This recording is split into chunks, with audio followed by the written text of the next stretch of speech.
Fala galera, como é que vocês estão? Bom, na aula de hoje a gente vai continuar nosso estudo sobre a congruência, o estudo dos restos e toda essa parte da matemática. E eu vou estar trazendo mais alguns exemplos, porque eu sinto que essa é uma matéria que ela é bem difícil de você pegar na aula na primeira vez, mas que você vendo as questões, vendo como é que aplica, ela pode ficar bem clara e com o tempo a matéria vai fluindo bem tranquilo.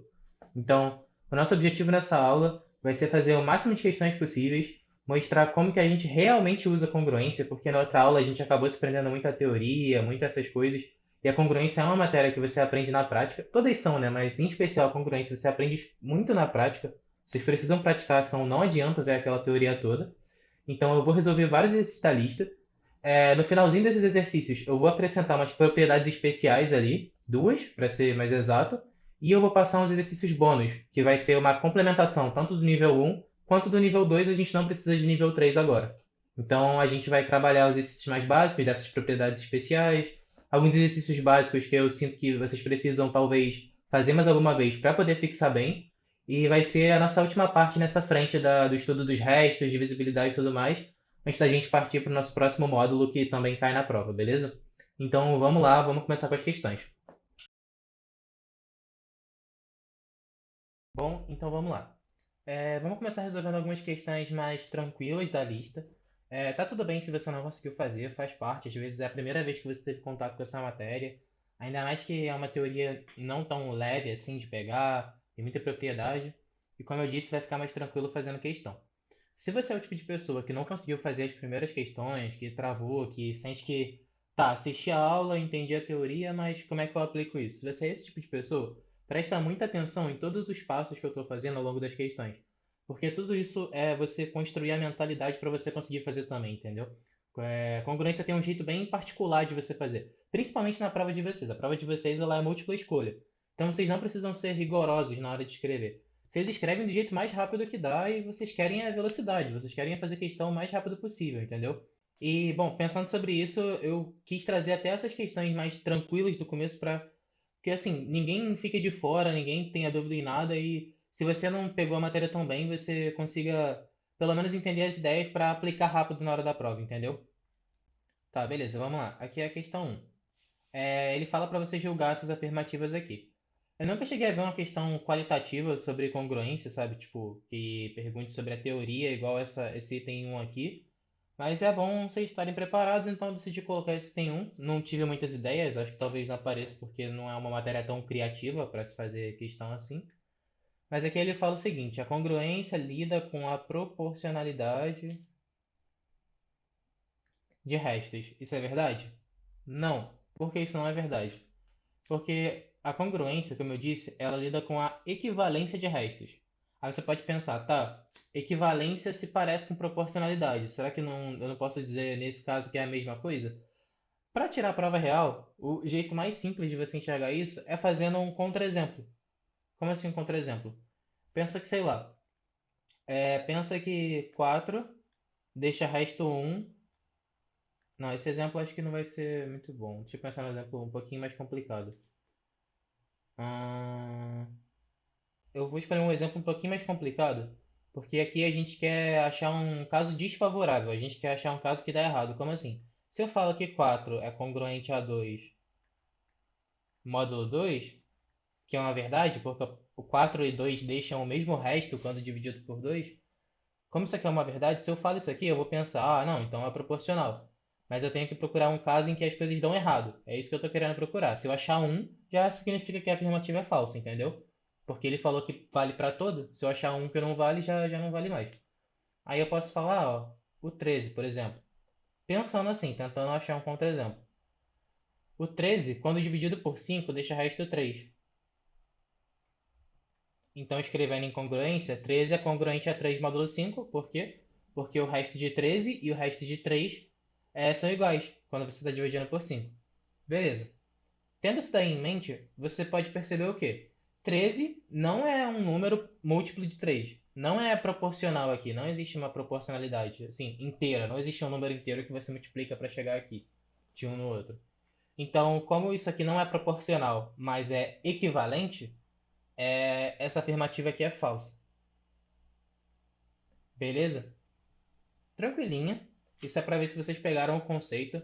Eu sei que alguns ainda não se acostumaram com a notação, mas na prática vocês vão ver que nas próximas questões vocês vão aprender a fazer questão sem ficar com essa notação engessada. Beleza. Aqui essa segunda já pega bem o conceitinho de resto negativo, que é aquele conceito que eu disse para vocês da ausência. Como assim ausência? Pensa que, sei lá, eu tô aqui, eu sei o quê? Eu sei que 4, como eu estou dividindo por 4 aqui, eu vou pegar um cara que seja favorável para mim aqui, de exemplo. Então eu sei o quê? Eu sei que 4 é congruente a zero módulo 4. O que isso aqui quer dizer? Quer dizer que 4 é divisível por 4. 4 deixa resto zero por 4. E beleza, super tranquilo. Isso aqui é verdade, certo? Só que pela propriedade da soma e da diferença, eu sei o quê? Eu sei que eu posso operar dos dois lados, entendeu?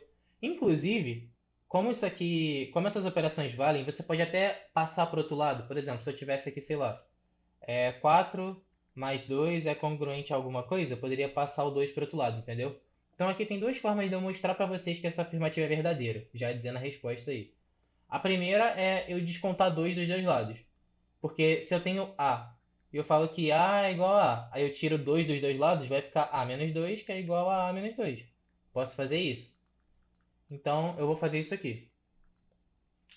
4 menos 2 é 2. 0 menos 2 é menos 2. Então o 2 é congruente a menos 2 módulo 4, beleza, é verdade. O segundo jeito de você fazer isso, que vai dar. No final das contas é a mesma coisa, mas às vezes as pessoas não enxergam, é você quebrar o 4 como 2 mais 2. Aí você fala que 2 mais 2 é congruente a zero mod 4. E daqui você passa o 2 diminuindo. Aí 2 é congruente a menos 2 mod 4. Na prática, você não passou o 2. Você descontou 2 dos dois lados. Mas tanto faz, a forma que você achar mais fácil de interpretar, você adota e fica usando sem problema nenhum. Essa aqui é dessa aqui. Essa aqui eu vou botar aqui. Aí beleza, essa aqui é uma questão conceitual também. E ela se pergunta se você não está com a congruência muito engessada. Que é tipo assim, 4 é congruente a zero. Só que zero é aquele resto mínimo que a gente conversou, lembra? A congruência ela é equivalência de resto. Então podem ser dois números feios e não tem problema, aquilo pode ser verdade. Nesse caso ele fala 19 é congruente a 32 módulo 7. Traduzindo isso para um português mais fácil, seria 19 tem o mesmo resto que 32 quando dividido por 7. E se você dividir por 7, você pode dividir de jeito tradicional. Vai lá, arma uma continha e divide. Aí você vai lá para verificar. Ó. 19 por 7. 19 por 7 dá o quê? Dá 2, resto 4. 32 por 7. 32 por 7 aqui dá 4, né? E aqui dá 4. Ó, resto 4, resto 4. Logo, eu posso falar que 19 tem resto equivalente a 32 módulo 7. Então, beleza. Essa já é verdadeira. Já provei aqui para vocês que 19 é equivalente a 32 módulo 7. E por último, essa daqui vai aplicar duas propriedades ao mesmo tempo. Daquela questão de divisibilidade que eu falei para vocês. Você poderia armar a congruência disso aqui, você poderia falar que o B é congruente a zero módulo A, que o C é congruente a zero módulo A, e tá tudo bem, mas você que sabe, eu coloquei pra gente também treinar na outra versão que a gente aprendeu. Aqui eu sei o que? Eu sei que A é A, eu até tava falando congruência já. Eu sei que o A divide B, certo? Só que se o A divide B, eu também posso falar o quê? Que o A divide B ao quadrado, que é aquela propriedade de A divide B elevado a N, certo? Beleza. Se o A divide C, eu posso falar que o A divide C ao quadrado também. E pela propriedade da soma, eu posso falar que o A divide B ao quadrado mais C ao quadrado. Sem estresse, bem tranquilo essa última questão também. É só aplicar as propriedades e essa questão aqui acabou trabalhando vários pequenos conceitos de formas simples. Então, mesmo nas que você fazia a conta, é uma questão muito mais parecida com ser teórica, entendeu? Por isso que eu quis colocar lá no começo, já que vocês acabaram de sair da teoria. Vendo aqui o gabarito, é falso, essa aqui é verdadeira, verdadeira, verdadeira. Então, a letra D. Beleza. Agora é o momento de ver se você realmente está entendendo a matéria, porque essas são as primeiras questões que você realmente começa a aplicar as coisas, entendeu? Essa é uma questão que eu vou tentar resolver ao máximo como eu resolveria na prova e como eu resolveria se eu estivesse no lugar de vocês especificamente, que é do jeito mais simples, assim, mais sem formalidade possível. Eu acabo sendo um pouquinho formal por natureza, de querer escrever as coisas bonitinho, querer demonstrar e tudo mais, mas é muito por estar muito relacionado a estudar para provas que você tem matérias discursivas. Mas preste atenção, isso é algo que eu errava até na época de vocês. Vocês vão fazer uma prova objetiva. Vocês precisam de velocidade, vocês precisam fazer as coisas de um jeito organizado, mas prático, entendeu? Então ficar lá, não sei o que, é congruente, não sei o que, você não precisa ficar 10 vezes escrevendo aquele símbolo, entendeu? Você só precisa achar uma anotação que você fique confortável para ficar usando. E sei lá, se você se sente confortável colocando setinha, que é o que eu devo fazer aqui agora para mostrar para vocês, cara, sem problema, bota as setinhas, entendeu? Era o que eu fazia quando eu estava aprendendo. Então, nessa questão aqui, eu sinto que às vezes as pessoas não entendem muito bem, mas a congruência, ela faz aquele beabá todo, faz aquelas coisas todas, aquela teoria, só para te dar um superpoder no final das contas. Qual que é o superpoder da congruência que ela vai te dar com relação a isso? É a capacidade de você trocar um número pelo resto dele, já que eles são equivalentes. Como assim trocar um número? Pensa comigo. Eu tenho esse cara aqui gigante, certo? Eu vou olhar só para ele, dá uma pausa no expoente. Eu vou pegar esse cara aqui e vou escrever aqui embaixo, ó. 8, 3, 9, 4, 2. Certo? O que a congruência me permite fazer, o que a congruência me demonstra esse cara aqui vai estar numa classe de equivalência, vai estar assim, vai ter o mesmo resto que esse cara dividido pelo número. Como assim? Tipo assim, ele tá um expoente grandão, não tá? Ignora o expoente, finge que o expoente você não tá vendo. Você esqueceu do expoente. É o superpoder que a congruência vai te dar. Divide esse cara aqui por 5. Pode dividir do jeito tradicional. Depois eu falo uma parada legal pra vocês, mas divide do jeito tradicional, ó.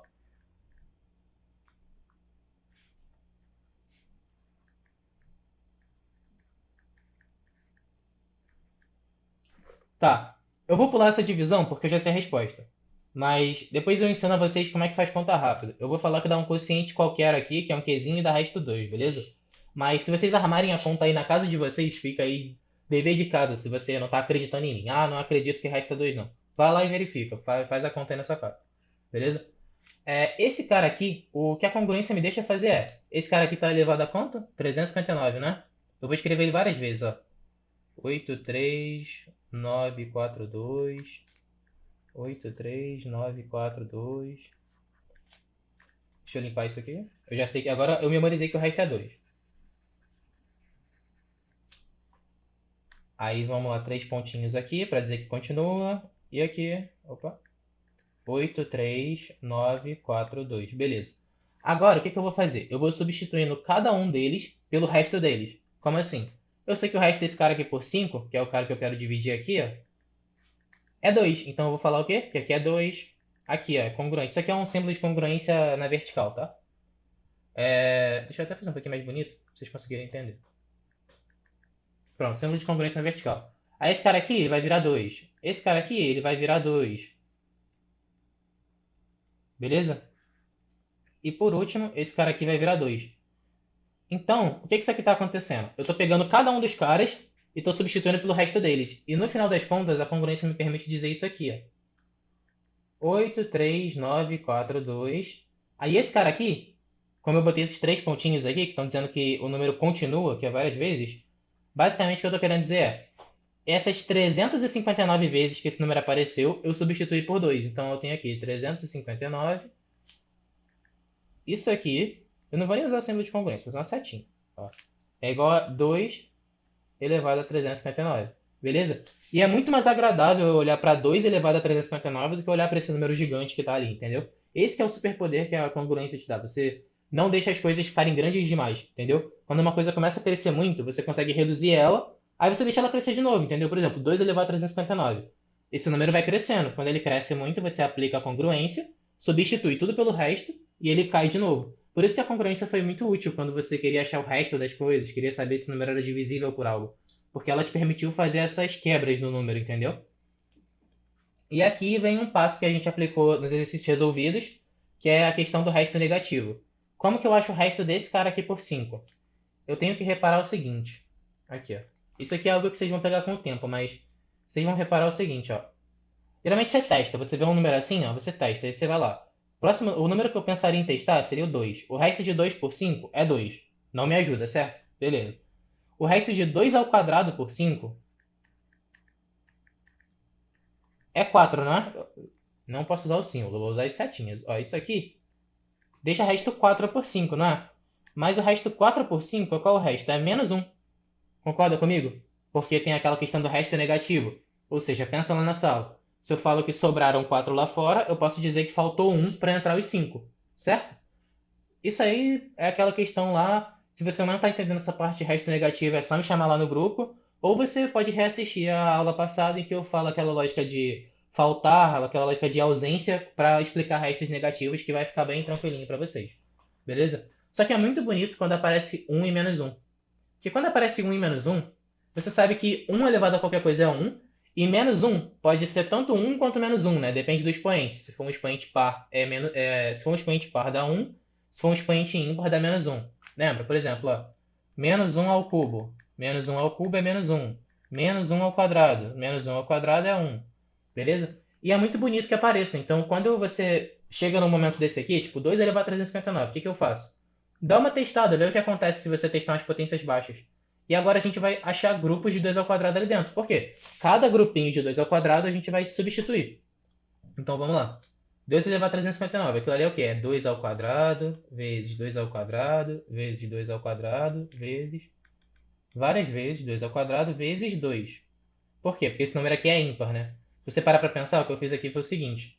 Eu abri aquele número ali como 2 vezes 2 elevado a 358. 358 por 2 dá o quê? Dá 150 mais 29, né? 179.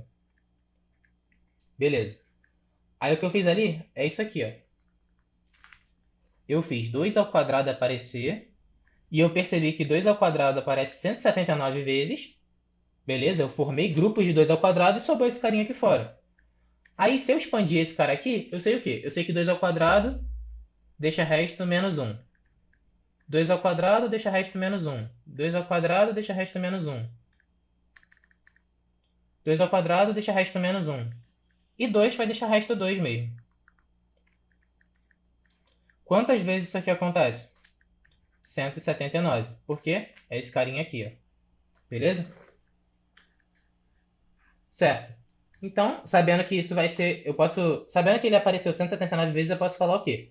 Que aquele cara lá é congruente, o cara lá de anunciado é congruente a menos 1 elevado a 179 vezes 2. Beleza? Só que menos 1 elevado a um expoente ímpar é menos 1. Então isso aqui é congruente a menos 1 vezes 2, que é congruente a menos 2, certo? Tudo substituindo o resto. Aqui no menos 1, mesmo princípio. Se eu substituir o resto, beleza, tá vendo? Tipo, tudo bem tranquilo. Só que ainda não acabou. Se você reparar, tem esse outro cara aqui, ó. Certo? Beleza. Só que esse cara aqui, a gente vai ter um pulo do gato nele. A gente vai ter uma sacada esperta. Por quê? Porque dividindo esse cara aí por 5, se você fizer aí na sua casa e tudo mais, se você pegar, armar lá a divisão. 7.859 dividido por 5. Você vai ver o quê? Que o resto desse cara é 1. Então o que eu posso falar? Eu posso falar que 7.859...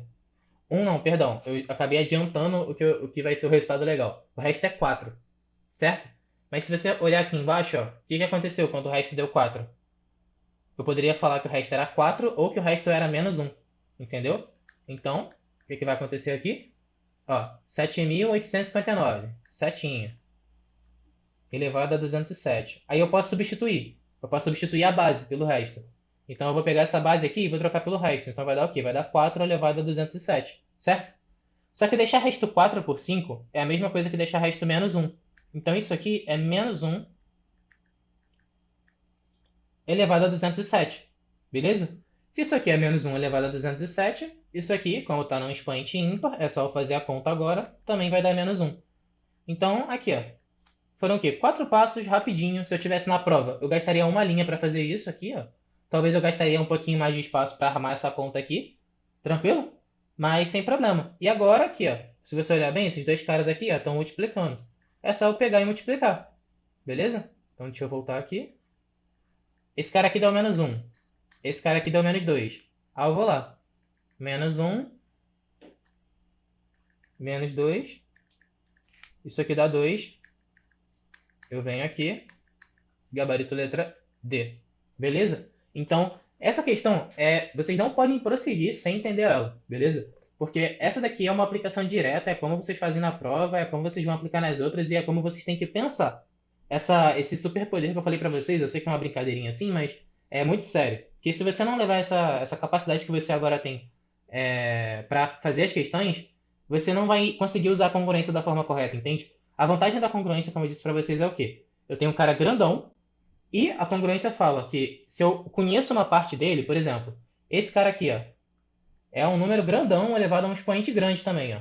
Beleza? Mas eu sei o quê? Eu sei que a base deixa resto 4. Então eu pego o cara grandão, transformo em um menor e deixo ele continuar crescendo, porque ele quer crescer mais ainda. Tem esse expoente aqui para ele continuar crescendo, entendeu? Ah, eu deixo ele crescer. Quando ele crescer demais, eu pego. Ah, não, mas isso aqui eu já conheço, isso aqui dá resto tal. Continuo substituindo, entendeu?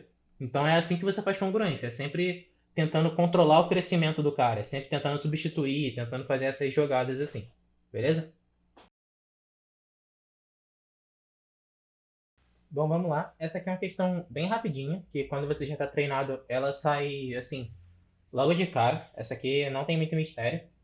Porque quando você dividir esse número por 2, o 1001, você vai reparar que 1001 deixa resto 2 por 3, certo?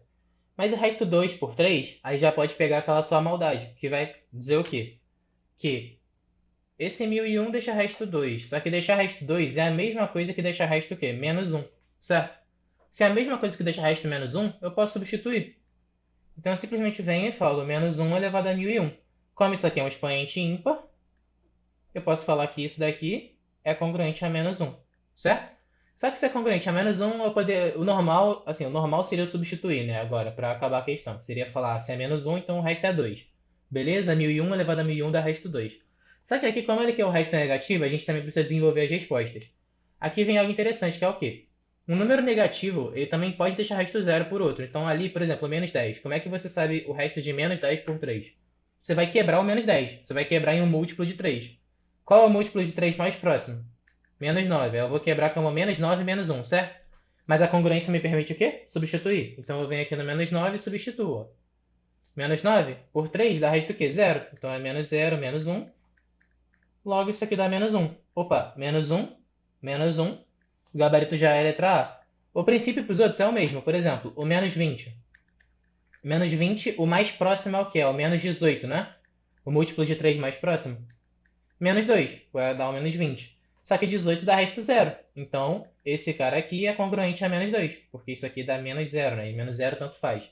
E o menos 30 é divisível, porque 30 é múltiplo de 3, então aquilo ali dá resto zero, sacou? Então, beleza, questão bem tranquila, bem rapidinha. Essa aqui é pra bater, olhar, marcar e já partir pra outra, entendeu? Essa questão aqui, vocês vão perceber a repetição de uma coisa interessante, que é essa questão do menos um e do um. Como eu estou falando para vocês, é muito bonito encontrar um e menos um na congruência. Por quê? Porque aí a sua conta vai cair muito rápido, entendeu? Quando você tem um negócio gigante, mas é um menos um na base, a coisa começa a cair muito rápido, como vocês viram. Então, tipo, aqui, por exemplo, 17. Eu vou primeiro fazer o basicão. O que é o basicão? É substituir. O 19 por 17 dá o quê? Dá resto 2, logo isso aqui fica 2 elevado a 18, certo? Beleza. O 18. 18 tá resto 1. Show de bola. 1 elevado a 19 vai dar 1 mesmo, então eu sei que no final eu preciso somar 1. Essa parte aqui já está resolvida. Agora eu preciso resolver esse cara aqui, certo? Lembra o que eu fiz naquela outra questão? Eu procurei o que? O resto negativo, né? Aí eu comecei o que? Eu testei o 2, 2 dá resto 2. Testei o 4, dava resto menos 1. Aí ficou bonito. Para essa questão aqui vai ser a mesma coisa. Ó. Vamos lá, o 2 dá resto 2. O 2 ao quadrado dá resto 4. O 2 ao cubo dá resto 8. O 2 à quarta dá resto 16. Mas 16 está muito próximo. Quando está muito próximo, vale a pena você refletir. Por quê? Porque dar resto 16 por 17 é a mesma coisa que dar resto menos 1 por 17. Beleza? Ou seja, eu consigo falar que esse cara aqui vai ser 2 à quarta. Aí quantas vezes 2 à quarta aparece? 2 à quarta aparece 4 vezes, né? Se você tentar dividir ali o 18, você vê que dá para formar 4 grupos de 4, que é o 2 à quarta. E sobram 2 para dar 18, porque isso aqui vai dar 16, para o expoente dar 18 dá 2. Só que 2 à quarta é congruente a menos 1. Então isso aqui eu substituo pelo quê? Por menos 1 elevado a 4 vezes 2 ao quadrado. Menos 1 à quarta, 1. Dá positivo agora. 2 ao quadrado é 4. Então isso aqui é 1 vezes 4, que é 4. Aí só tomar cuidado agora para você não ver 4 e pensar que acabou. Você tem que lembrar que 4 é só essa parte aqui, ó. E isso aqui a gente já viu o resto, né? A gente viu que dá 1. Então o resto disso aqui é 4 mais 1, que seria a letra C. Toma cuidado porque questão assim, geralmente a letra A vai aparecer lá, 4. Para você ver 4 e marcar logo de cara. Então, cuidado com a congruência que às vezes você quebra assim para poder resolver, que é o normal, e você esquece de um pedaço, entendeu? Tenta circular aqui, ó. Cheguei aqui, ó. Chega aqui, ó. Vem esse menos 1 aqui, ó. Circula assim, para você não esquecer, entendeu? Faz alguma coisa. Beleza? É isso, é bem tranquilo. Agora acho que vocês já estão num clima melhor para fazer a lista. Vocês já estão entendendo o que é um resto negativo, o que não é. Essa ideia do superpoder de só, substitui, deixa crescer, substitui e controla o número, entendeu? Essa ideia de manipular o número. Então daqui para frente a lista fica um pouquinho mais tranquila. Só que ela também vai aparecer com ideias novas. Ideias que a congruência trouxe para polinômios, ideias que a congruência trouxe para contagem e esse tipo de coisa. Aí já fica um pouquinho mais sofisticado. Aí eu vou estar apresentando para vocês essas questões com tópicos especiais agora. Certo? Beleza, vamos lá. Isso aqui é um caso especial de congruência, mas é um caso manjado. Tipo assim, é um caso que as pessoas já estão ligadas como é que faz, entendeu? Quando você é aluno de concurso militar, você percebe que isso aqui é recorrente também. Que é a congruência de polinômios. Como eu faço congruência de polinômios? Você vai usar uma coisa bem simples. Você vai falar o quê? Que um cara dividido por ele mesmo dá resto zero. Como assim? Se eu tenho A, o A é congruente a zero módulo A. Aqui, ó. A é congruente a zero módulo A. O que isso aqui quer dizer? Opa, eu escrevi A ali em vez de zero. Mas dá no mesmo. A é congruente a A e A é congruente a zero módulo A. Certo? Porque o A divide o A. 2 divide 2, por exemplo. 3 divide o próprio 3, entendeu? É uma coisa bem trivial. Só que aqui eu tô querendo dividir quem? Esse cara aqui gigante, não é? Por esse carinha aqui de baixo. Certo? Beleza. Reflete sobre isso aqui. Quem é o meu A aqui nesse caso da questão? O meu A é esse D de x, tá vendo? É o cara que eu quero dividir, é o divisor. Então se eu pegar aqui, eu posso falar o quê? Que x à quarta mais 1 é congruente a zero módulo x à quarta mais 1. É a mesma coisa. É a mesma coisa que está aqui em cima, só que agora tem mais letra. E tá tudo bem. São coisas equivalentes, certo? Tranquilo. E o que eu vou fazer agora é passar esse 1 para o outro lado. Então eu vou ter que x à quarta é congruente a menos 1 módulo x à quarta mais 1. Isso aqui já matou a questão. Isso aqui, a questão está morta. Entendeu? Por quê? Porque aqui eu tenho um parâmetro para substituir. Lembra lá quando eu estava fazendo 2, eu achava o 2 ao quadrado, beleza, achei o 2 ao quadrado. Aí começava a substituir, voltar e tudo mais. Então, meu objetivo é o quê? É achar alguém que eu possa ficar substituindo loucamente no que é o cara que eu quero, entendeu? Então agora que eu sei aquilo ali, quem é o cara que me atrapalha lá no polinômio? Ó, eu tenho 2x elevado a 2012 mais 2012x mais 2013. Esse aqui é o polinômio lá P de x. Certo? O cara que mais me atrapalha é esse cara aqui gigante, né? Então eu vou puxar uma setinha dele. E eu sei o quê? Eu sei que x à quarta eu posso substituir por menos 1. Por quê? X à quarta equivale a menos 1. Se eu for dividir e ver quantos tem, eu ainda vejo que 2012 é múltiplo de 4. 2012 por 4 dá 503. Então eu posso falar que isso aqui é o quê? Que isso aqui é x à quarta elevado a 503, certo? Eu posso colocar o 2 aqui na frente para ficar igual, mais alguma coisa aqui. Eu não vou escrever o resto não, mas vocês estão entendendo. Agora eu venho esse cara aqui, substituo por menos 1. Por quê? Porque eu estou fazendo congruência, eu posso substituir, sem nenhum problema, independente de ser letra ou número. Menos 1 elevado a 503 é um expoente ímpar. Então isso aqui vai dar menos 1 mesmo, vezes 2. E isso aqui vai dar menos 2, certo? Agora é só eu tacar de novo lá no P de x. Aí eu venho no P de x. No caso, agora, eu não coloco. O certo seria eu não colocar o igual. Por quê? Porque o P de x não é igual a isso aqui. Isso aqui é só o resto quando eu estou dividindo. Aí eu substituí aquele cara por menos 2 e eu reescrevo o resto. O restante, né? Não o resto. Eu reescrevo o restante do polinômio, para não ficar confuso também, que o português às vezes confunde um pouco, porque tem muita palavra com interseção. Menos 2 aqui, 2013, eu boto aqui 2012x. 2013 menos 2, 2011. Certo? Beleza. Aí o que que ele me pede? Ele me pede o R de menos um, né? Quando eu cheguei aqui, esse cara aqui, na verdade, ele não é nem mais P de X. Ele diz que é R de X. Por que é R de X? Porque R de X é o meu resto. Então, melhor do que escrever P de X é congruente, já é o ideal, já que ele definiu para mim, eu ponho aqui já o R de X, que está definido como resto. R de X é congruente a isso. O R de menos um vai ser o quê? Vai ser só tacar o menos um aqui. Vai ser 2012, que multiplica menos um, mais 2011. Isso aqui vai dar que R de menos um é igual a menos um, certo? Sem problema, por quê? O P de x ele é congruente a isso aqui. Só que o R de x ele é exatamente igual a isso aqui. Porque quando você chega no resto mínimo, beleza, aí é igual ao resto. Mas o caminho entre o resto, o caminho que você vai fazendo as substituições e tudo mais, ele não é igual, entendeu? Ele só é equivalente entre os restos. E é por isso que você vai decair na coisa. E, cara, o princípio é o mesmo. O que você fez aqui? Você achou o um ou o menos um, né? Foi o menos um do x à quarta lá, né? Lembra? Aqui, ó. O menos um do x à quarta, porque achar menos um é uma coisa bonita. Então você achou esse menos um, utilizando uma coisa trivial, que é que o a deixa resto zero por a. E assim, esse é um tipo de questão que eu não espero que você faça sem ter visto. Isso geralmente é o tipo de questão que você viu alguém fazer, aí você guardou essa ideia, você anotou e você aprende a fazer porque viu alguém fazer. Você geralmente não aprende isso só com a teoria. Mas é um tipo de questão que já está ficando tão recorrente que quem já estuda congruência sempre faz essa. Então, muitas vezes a ideia vai ser o quê? Vai ser você usar isso aqui, ó, e manipular isso para chegar a um resultado legal, para alcançar o menos um, para alcançar o 1, para alcançar alguma coisa legal que te faça substituir esses caras feios, tipo esse x elevado a 2012. Saindo dessa questão, tenta aplicar essas ideias de substituir na próxima questão, que também é uma congruência de polinômios, e essas vocês vão ter um pouco mais de facilidade, só que tem também uma sacada aqui, porque nesse caso aqui foi só passar para outro lado. Na próxima questão não vai ser só passar para outro lado, mas vai ter uma sacada legal, e tendo dúvida nela é só mandar lá no Telegram que eu também respondo para vocês como que faz, beleza?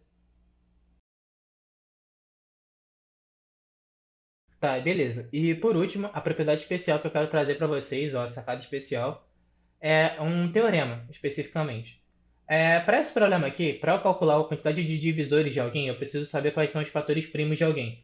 Para saber quem são os fatores primos desse cara, tem um objetivo menor que eu posso definir aqui. Em vez do meu objetivo ser essa questão, eu vou definir outro objetivo aqui, que vai me ajudar a fazer ela, que é o seguinte. O meu objetivo eu tenho um número primo P.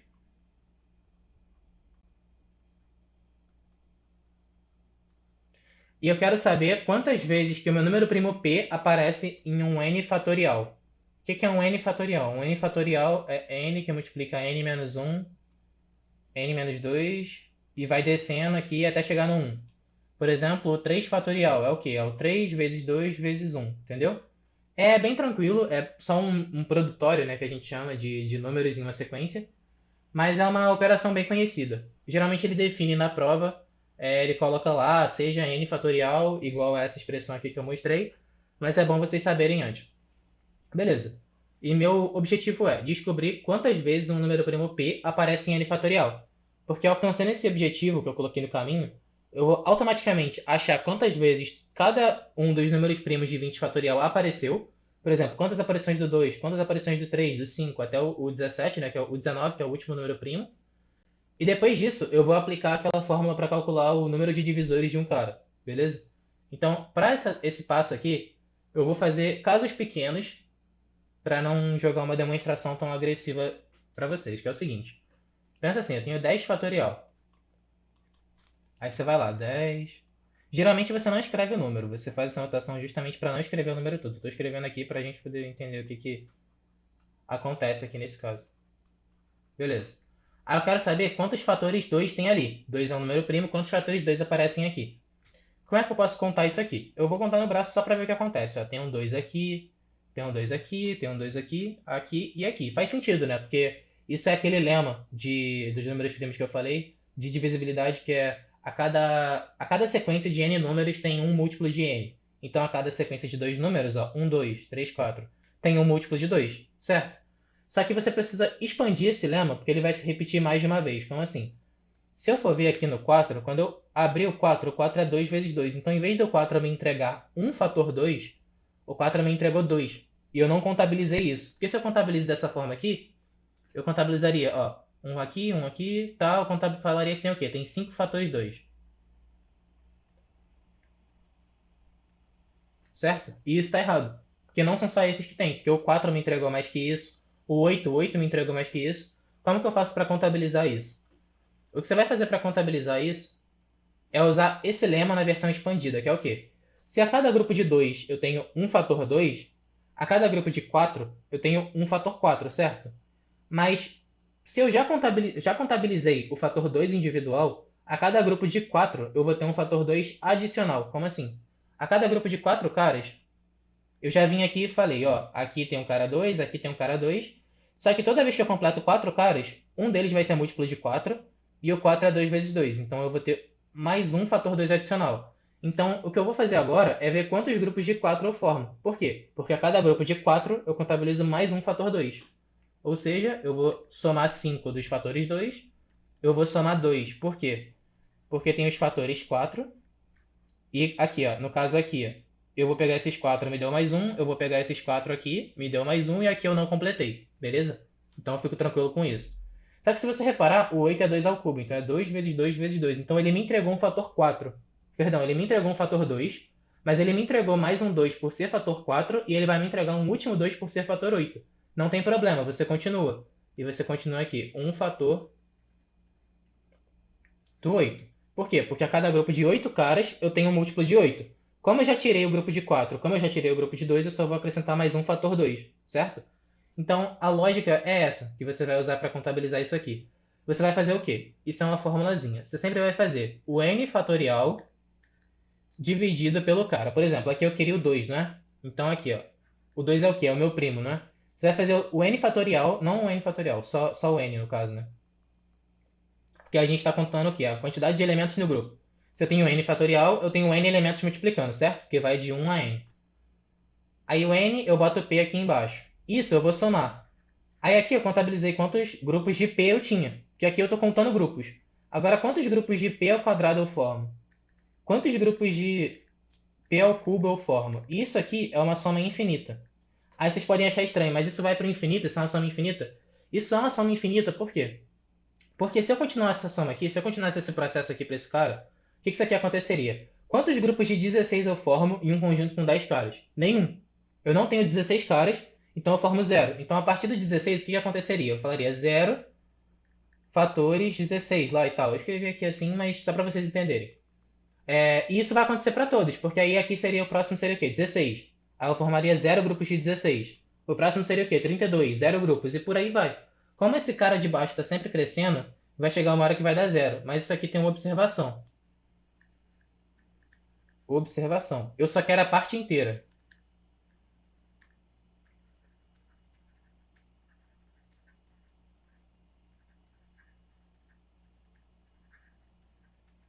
Por quê? Porque não faz sentido para mim ficar com a parte fracionária se eu estou contando quantidade de grupos, entendeu? Então aqui eu vou pegar n sobre p. Naquele caso lá, ó, 10 sobre 2. 10 sobre 2 dá inteiro, dá 5, beleza, tranquilo.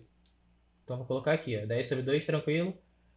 Aí aqui, 10 sobre 4. 10 sobre 4 não é divisível. Já vou colocando os valores, ó, 10 sobre 2 dá 5. 10 sobre 4 não é divisível. 10 sobre 4 dá 2,5. Então eu vou pegar só a parte inteira, que é o que é 2. 10 sobre 8 dá 1,25. Então eu vou pegar só a parte inteira, que é 1. E se você ver, ó, bate certinho com isso aqui. E o próximo vai dar 0, mais infinitamente. Se eu somar isso aqui, dá 8. Agora, com essa informação aqui, com essa propriedade especial, você já consegue desenvolver essa questão. Eu vou deixar essa questão para vocês desenvolverem, para vocês tentarem aplicar isso daqui, beleza? E se não sair, vocês me pedem lá no Telegram que eu termino de resolver ela para vocês. Mas todos os passos dessa questão vocês já sabem. É só revisar as aulas de MMC e MDC e usar essa propriedade que eu falei de você poder fazer isso aqui, ó, para contar quantos fatores P tem um número fatorial N, beleza? Pela aula de hoje é isso, galera. Tentem fazer a folhinha, eu vou deixar uns exercícios adicionais dessa matéria.